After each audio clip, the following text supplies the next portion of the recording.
안녕하세요. BTX입니다. 오늘은 사무엘상 10장을 살펴보겠습니다. 이제 사환을 앞서 보낸 후에 사울과 사무엘만이 남았습니다. 사무엘은 준비해두었던 기름병의 기름을 사울의 머리에 붓고 입을 맞춥니다. 이것은 왕이 될 사람에 대해 경의를 표하는 행위입니다.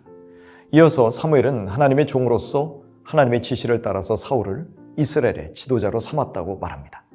2절부터 6절까지에 하나님이 사울을 왕으로 세운 것에 대한 세 가지 징조가 예언되고 있습니다.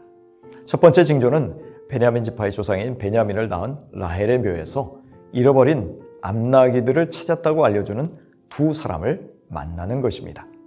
두 번째 징조는 다볼의 상수리 나무에서 하나님께 제사를 드리기 위하여 베델에 올라가는 세 사람들을 만나게 될 것이고, 사울은 그들로부터 떡 2덩이를 받는 것입니다. 세 번째 징조는 사울이 블레셋의 요새가 있는 하나님의 산에 이르러 하나님의 영에 크게 감동되는 것입니다. 사울은 거기서 비파와 소고와 저와 수금을 앞세운 선지자의 무리들을 만날 것이라고 합니다. 그때에 사울에게 하나님의 영이 크게 임함으로 사울은 선지자의 무리와 함께 예언을 하고 하나님의 영으로 충만하여 새 사람이 될 것입니다. 사무엘은 이러한 징조들이 모두 이루어지면 기회를 따라 적절히 행동하라고 말합니다. 그때 하나님이 사울과 함께 하실 것이라고 말씀하십니다. 이어서 사무엘은 사울더러 먼저 길갈에 내려가서 사무엘이 오기까지 7일을 기다리라고 말합니다. 아마도 길갈로 내려가는 것은 당장 내려가라는 말은 아닌 것으로 보입니다.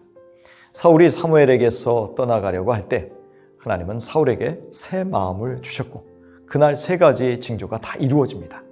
그리고는 10절부터 세 번째 징조에 대해서 좀 더 자세히 묘사되고 있습니다. 하나님의 영이 크게 임함으로 사울은 선지자 생도디었을 무리들과 함께 예언을 하게 됩니다. 전에 사울을 알고 있었던 사람들이 이 놀라운 광경을 보고 기스의 아들 사울도 선지자들 중에 있느냐고 묻습니다. 과연 사울이 자신들이 알던 그 사울이냐고 묻는 것이죠. 사울도 선지자들 중에 있느냐는 말이 속담이 되어 예상치 못한 인물이 예상치 못한 그룹에 속하였을 때 사용되었던 것으로 보입니다.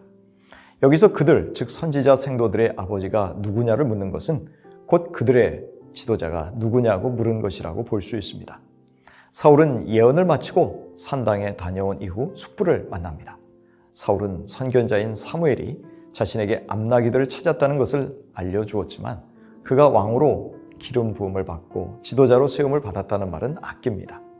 17절 이하는 사울이 미스바에서 제비뽑기를 통해 이스라엘 백성의 왕으로 선택되었음을 공개적으로 선포되는 과정이 기록되어 있습니다.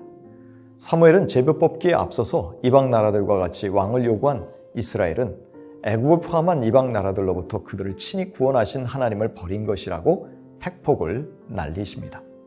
비록 하나님은 왕을 요구하는 백성을 달가워하지 않으시지만 그들의 요청을 받아들이셔서 제비를 뽑으십니다. 아마도 제사장의 판결 흉패 안에 있는 우림과 둠밈으로 제비를 뽑았을 것으로 추측되며 각 지파에서 1000명씩 하나님 앞으로 나오게 하신 후 하나님은 베냐민 지파를 뽑게 하십니다. 베냐민 지파 중에서도 마드리의 가족으로 좁혀지고 결국 사울이 선택되었습니다. 그러나 사울은 보이지 않았습니다. 하나님은 사울을 찾는 자들에게 그가 짐 보따리들 사이에 숨었다고 알려주셔서 그를 찾아냅니다. 사울은 자신이 왕이 된다는 것이 부담스럽고 부끄러웠던 것으로 보입니다. 사무엘은 제비뽑기로 선출된 건장한 사울, 하나님이 택하신 사울같이 용모가 뛰어난 사람이 없다고 칭찬합니다. 이에 모든 백성이 사울을 왕으로 인정하고 환호성을 지릅니다. 하나님의 선택으로 사울이 공적으로 왕으로 선포된 것이죠.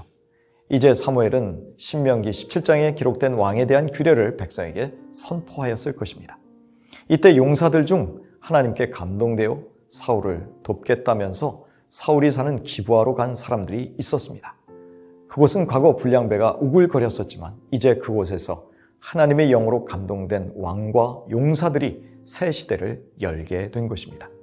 하지만 일부 불량배들은 사울을 멸시하고 왕이 된 사울에게 예물조차 드리지 않았습니다. 그러나 사울은 그들의 멸시를 참고 인내합니다. 그가 하나님의 영으로 충만했기 때문입니다. 그러나 이후에 그가 하나님의 영으로 충만하지 않을 때 사람들의 말에 일희일비하게 됩니다. 그리고 사람들을 두려워하게 됩니다. 따라서 성령 충만이야말로 사람들을 두려워하지 않고 그들의 말에 좌우되지 않는 최고의 방법임을 알 수 있습니다. 하나님은 이렇게 스스로 약하고 무능하다고 생각하는 소심하고 겸손한 사람들을 불러 당신의 일꾼으로 사용하십니다. 주변에 성령으로 감동된 동역자들도 붙여주시고 성령으로 충만케 하십니다. 하나님이 함께 하신다는 증거이니 담대하라는 의미이기도 하고 하나님이 함께 하시지 않으면 아무것도 아니라는 것을 깨달으라는 경고이기도 합니다. 그러니 끝까지 능하신 하나님의 손 아래에서 겸손하면서 은혜의 보좌 앞에 담대히 나아가야 합니다. 히브리서 4장 15절 이하입니다. 우리에게 있는 대제사장은 우리의 연약함을 동정하지 못하실 리가 아니요 모든 일에 우리와 똑같이 시험을 받으신 이로되 죄는 없으시니라. 그러므로 우리는 긍휼하심을 받고 때를 따라 돕는 은혜를 얻기 위하여 은혜의 보좌 앞에 담대히 나아갈 것이니라.